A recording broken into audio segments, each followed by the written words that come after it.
Ahoy, horas! Apa kabar Anda pemirsa? Selama 24 menit ke depan kami menghadirkan berbagai kisah inspiratif dalam keberagaman budaya. Saya Agnes Nambela, inilah Bingkai Sumatera. Pemirsa, keluarga alumni Universitas Muhammadiyah Yogyakarta Kota Medan mengadakan aksi pangkas gratis bagi 50 anak yang tinggal di Kelurahan Aur, Kecamatan Medan Maimun. Aksi sosial ini merupakan wujud kepedulian terhadap anak-anak pinggiran Sungai Deli. Kegiatan ini juga bertujuan untuk mengajak anak-anak agar hidup bersih dan sehat, terlebih setelah dimulainya kegiatan belajar tatap muka terbatas di sekolah mereka masing-masing. Saat ini pemerintah mulai mengeluarkan kebijakan tentang pembelajaran tatap muka terbatas untuk kegiatan belajar mengajar di sekolah.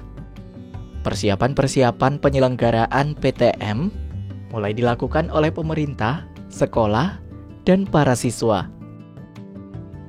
Hal serupa juga dilakukan oleh keluarga alumni Universitas Muhammadiyah Yogyakarta Kota Medan. Perkumpulan alumni yang kerap melakukan aksi sosial ini menggelar kegiatan layanan pangkas gratis bagi anak-anak pinggiran Sungai Deli di Kelurahan Aur, Medan Maimun. Tujuannya, agar anak-anak ini lebih siap dan masuk sekolah dengan rapi dan bersih. Bagaimana peran serta alumni mengabdi dan kami dari keluarga besar, keluarga alumni Universitas Muhammadiyah Yogyakarta, Sumatera Utara, kami pasca pandemik ingin memulai kembali berbagi terhadap sosial dan bagaimana wujud eksistensi kampus bagian dari agent of change ya, sebagai agent perubahan dalam masyarakat. Salah satunya adalah dalam kegiatan sosial ini yang kita sebut dengan alumni mengabdi untuk negeri. Pangkas gratis ini kita kerjasama dengan Gotap Barbershop dan ini adalah kegiatan yang sudah intens kita lakukan. Salah satu bentuk sosial pangkas gratis mengajarkan kepada masyarakat bagaimana budaya rapi, budaya bersih, khususnya kepada anak-anak sejak dini kita ajarkan karena the best impression, penampilan terbaik itu juga menjadi penting dalam kesuksesan diri anak-anak di masa yang akan datang. Bekerja sama dengan komunitas peduli anak, Lembaga Hadijah Saraswati, dan Guntop Barbershop, aksi ini melibatkan 50 anak. Mereka diberi kebebasan menentukan model rambut yang mereka suka. Mereka juga dapat berkonsultasi dengan tenaga profesional yang ada di sini. Menariknya, sembari menunggu giliran, anak-anak yang antri pun dihibur dan diajak bermain oleh para relawan Hadijah Saraswati Indonesia guna menghilangkan rasa bosan dan jenuh. Senyum dan raut gembira menghiasi wajah anak-anak dan para orang tua yang hadir.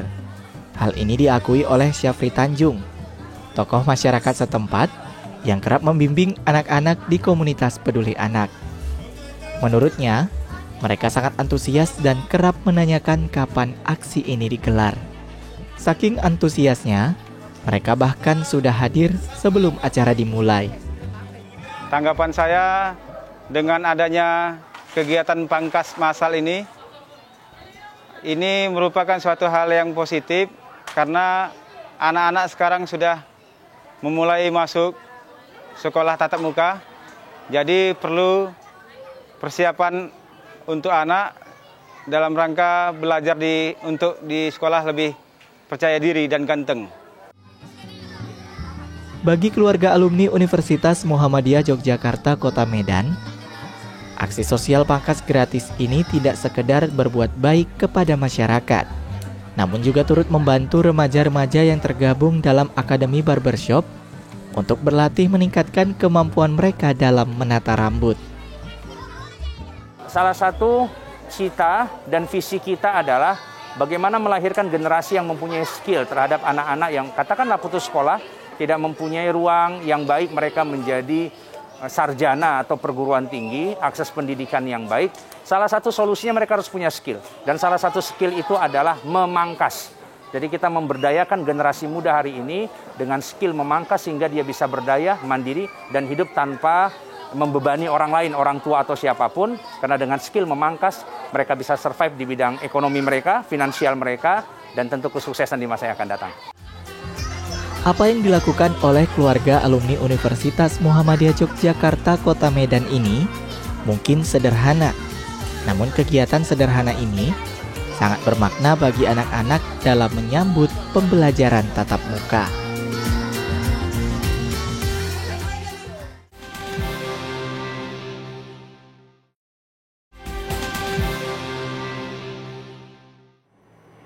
Guna mengenalkan tanaman obat keluarga kepada generasi muda, Sokvindo Conservation, sebuah taman yang terletak di Dolok Masihul, Sumatera Utara, memberikan edukasi tanaman obat keluarga untuk anak sekolah di sekitar taman. Para pengunjung juga dapat mengenal aneka jamur dan budidaya lebah di dalam taman. Seperti apa keseruannya pemirsa? Berikut liputan selengkapnya untuk Anda.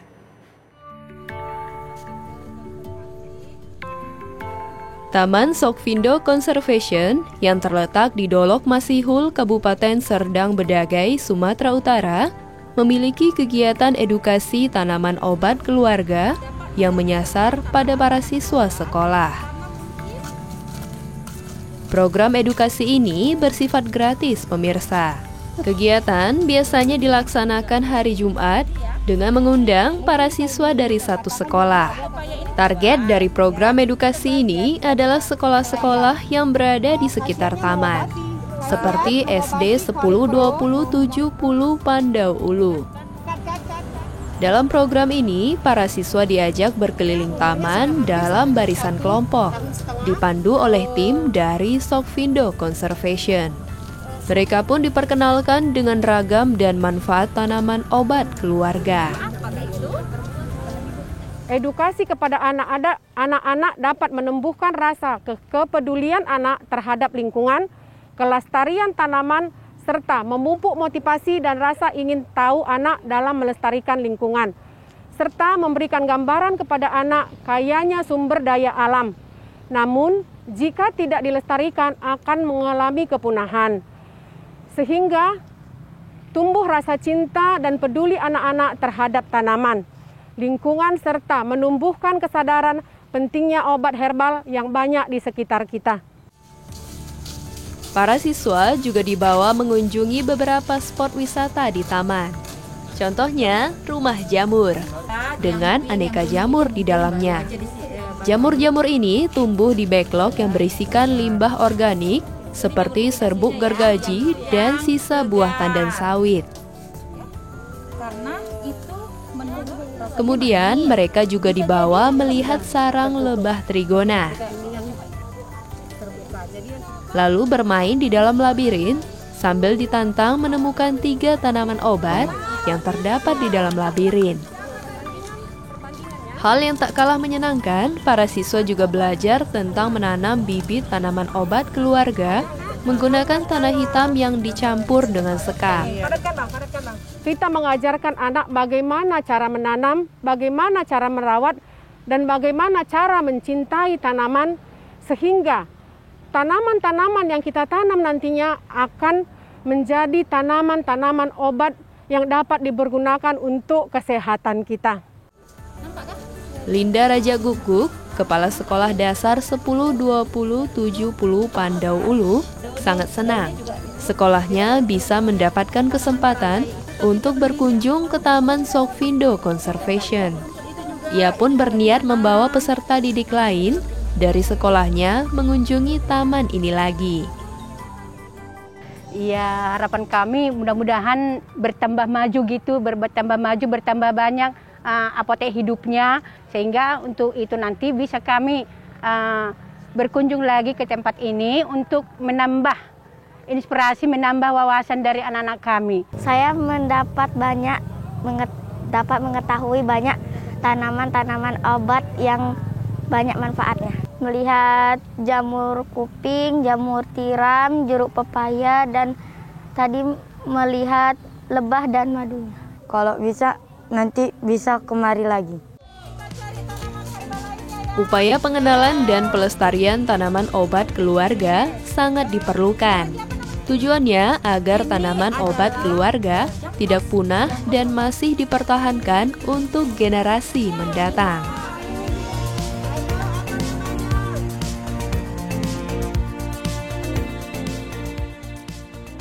Sungai Musi yang terletak di Kota Palembang, Sumatera Selatan menjadi urat nadi bagi masyarakatnya.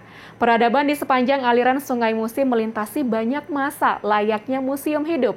Lalu ada pula warisan tata budaya yang berbeda dari daerah yang ada di hulu dan hilir Sungai Musi. Selengkapnya dalam liputan berikut.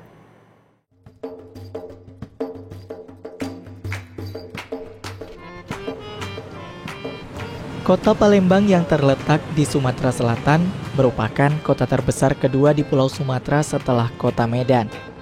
Berusia sekitar 1339 tahun, kota ini pun masuk ke dalam daftar sederetan kota tertua di Indonesia. Kota yang dijuluki sebagai Bumi Sriwijaya ini dihuni sekitar 1,5 juta penduduk beretnis Melayu, Tionghoa, Arab, dan India. Kota Palembang memiliki dua ikon kota yang perannya vital bagi masyarakat, yakni Jembatan Ampera dan Sungai Musi. Jembatan historis amanat penderitaan rakyat atau Ampera menghubungkan kehidupan di seberang hulu dan seberang hilir Kota Palembang. Jembatan ini dibangun sepanjang 1117 meter, melintasi sungai terpanjang di Pulau Sumatera yakni Sungai Musi. Umumnya kota-kota budaya berkembang di daerah pesisir, di lembah-lembah subur, dan tepian sungai besar, termasuk Kota Palembang. Awalnya manusia mendekatkan diri, membentuk kelompok, membangun pemukiman, lalu mengembangkan peradabannya di sungai ini. Kehidupan masyarakat tepian Sungai Musi ini layaknya sebuah museum hidup, karena sudah lama ada dan melintasi berbagai era. Sungai Musi beserta alirannya yang menganak sungai menjadi urat nadi bagi masyarakat Palembang yang hidup di kota dengan julukan Venezia di timur atau Venice of the East ini. Sehingga wajar saja pada tahun 2005 silam, mantan Presiden Susilo Bambang Yudhoyono mencanangkan Palembang sebagai kota wisata air. Sungai ini menjadi ladang bagi masyarakat Palembang untuk mencari penghidupan. Jalur transportasi air yang menawarkan berbagai jasa angkut, tempat melangsungkan berbagai transaksi untuk keperluan niaga, hingga menjadi sumber pendapatan bagi sektor wisata. Aktivitas masyarakat di tepian Sungai Musi memang tidak ada habisnya. Riuh rendah beragam aktivitasnya, berlanjut hingga malam hari. Mata air Sungai Musi bersumber dari Bengkulu dan bermuara di Selat Bangka. Terbentuk dari beberapa gabungan sungai dan mengalir sepanjang 750 km, melewati Provinsi Sumatera Selatan, Bengkulu, Jambi, dan Lampung. Di Palembang sendiri Sungai Musi membagi dua wilayah, seberang hilir di bagian utara dan seberang hulu di bagian selatan. Pembagian ini ternyata menciptakan budaya bermukim dan tipikal masyarakat yang cukup menarik. Di seberang hulu sungai ini hidup masyarakat yang membangun adat istiadat dan budaya bermukim tradisionalnya sendiri. Mengarungi Sungai Musi seakan sedang menapak tilas kehidupan masa lampau. Pemukiman yang memanjang mengikuti aliran sungai ini adalah potret pemukiman tua. Konon, budaya bermukim di Palembang berakar dari kehidupan tepian ini. Budaya bermukim di sini meliputi 3 tipe. Pertama, permukiman rumah rakit, permukiman pasang surut dengan rumah panggungnya, dan permukiman daratan. Kesemuanya sudah ada sejak berabad-abad lalu. Semakin bergerak ke hulu, kita akan menemui rumah rakit. Sebuah hunian terapung berdiri di atas rakit dari rangkaian bambu atau balok-balok kayu. Di masa Kesultanan Palembang Darussalam, para kaum pendatang tidak diizinkan tinggal di daratan. Sehingga, bangsa asing hanya boleh tinggal di rumah rakit.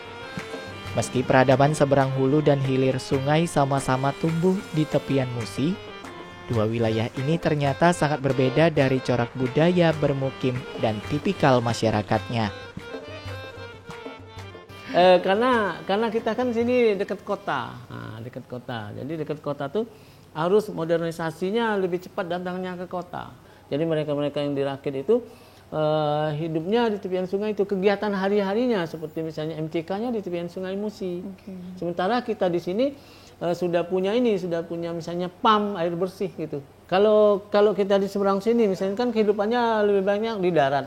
Kalau dia di hulu itu kan mereka masih misalnya mandinya masih di sungai, misalnya ngambil wuduknya masih di sungai, misalnya nyucinya juga masih di sungai. Sungai Musi menjadi ladang bagi masyarakat Palembang untuk mencari penghidupan. Sungai ini bukan saja menjadi urat nadi, namun juga warisan budaya Palembang yang harus dijaga kelestariannya.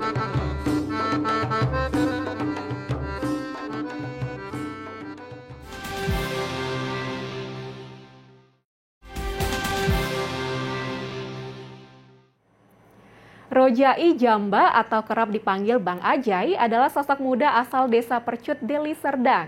Karena kepeduliannya terhadap pendidikan anak-anak pesisir, pada tahun 2017 ia mendirikan sebuah taman baca bernama Taman Baca Pesisir Percut. Di sini anak-anak diajak belajar mengaji, baca tulis, dan aksi tanam mangrove. Berikut liputan selengkapnya dalam segmen Sekitar Kita.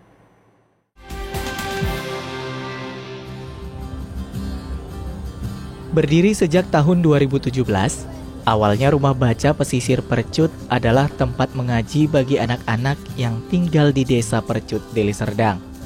Namun seiring berjalannya waktu, tempat ini berbenah menjadi sebuah rumah baca yang memiliki banyak kegiatan terkait literasi, lingkungan, maupun pendidikan agama. Rumah Baca Pesisir membantu anak-anak belajar dan meningkatkan minat baca mereka. Apalagi mereka tinggal di daerah pesisir yang notabene sangat terbatas meraih akses buku dan proses belajar mengajar. Rojai Jamba atau yang kerap disapa Bang Ajai adalah sosok muda yang berjasa di balik Rumah Baca Pesisir yang mulai berbenah ini. Demi kemajuan anak-anak pesisir, Bang Ajai pun mulai mengikuti berbagai kegiatan bersama pegiat literasi yang ada di Sumatera Utara. Ia juga menerima donasi berupa aneka buku guna menambah koleksi dan bahan bacaan di rumah baca ini. Ide awal saya nggak sendiri, kita bersama rekan-rekan, yaitu dari GABKSB, Gerakan Aksi Pemuda Karya, saatnya Bakas Berkarya. Kita berpikir bagaimana regenerasi penerus, khususnya anak-anak pesisir itu bisa mewujudkan karya-karya nyatanya berupa tentang alam lingkungan, tentang pendidikan, agama. Untuk dunia saja mereka tidak cukup, maka kita imbangi dengan akhirat, yaitu kita adakan pengajian malam maghrib mengaji. Meskipun kita tidak tamat kuliah, nggak mesti tamatan S1, S2, kita wajib peduli terhadap anak-anak.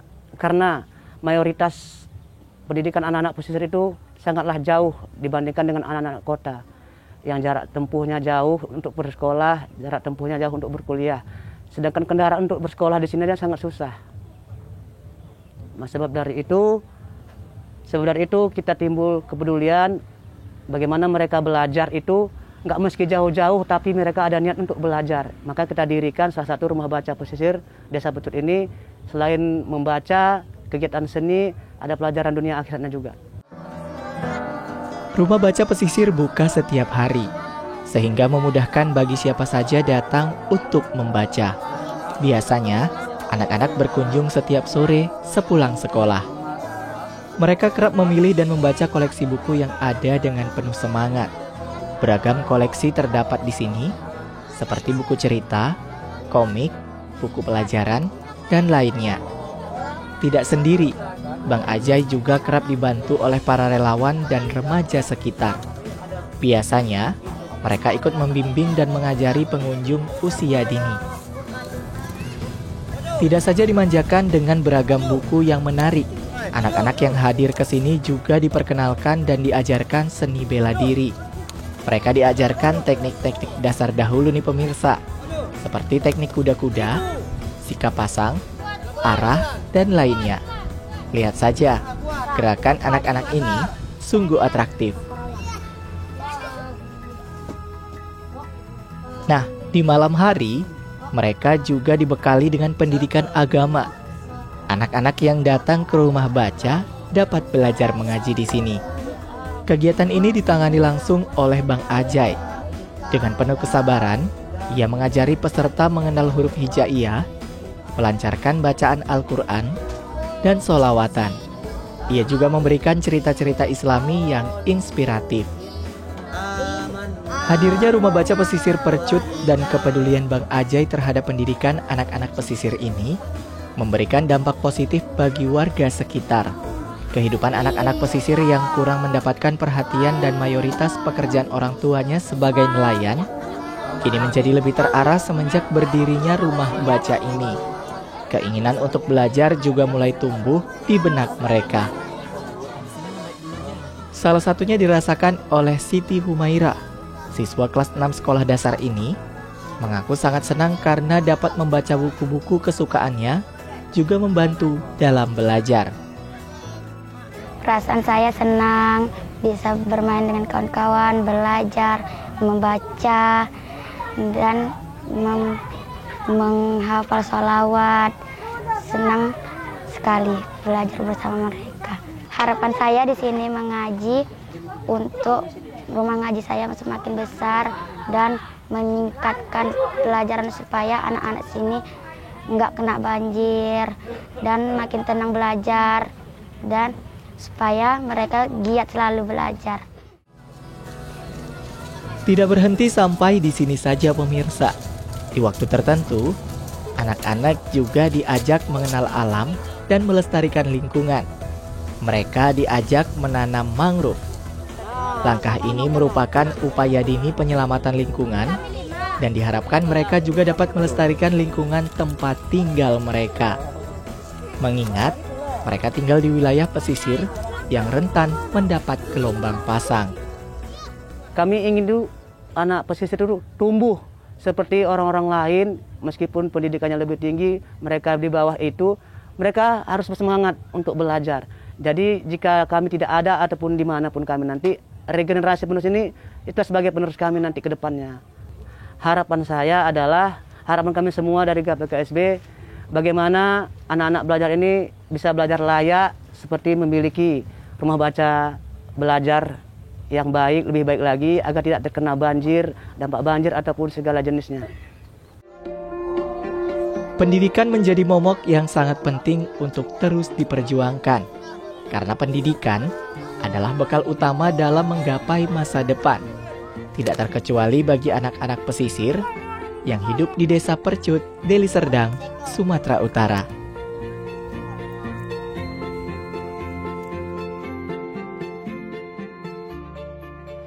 Sekian program Bingkai Sumatera, jaga diri Anda dengan menerapkan protokol kesehatan 5M dimanapun Anda berada.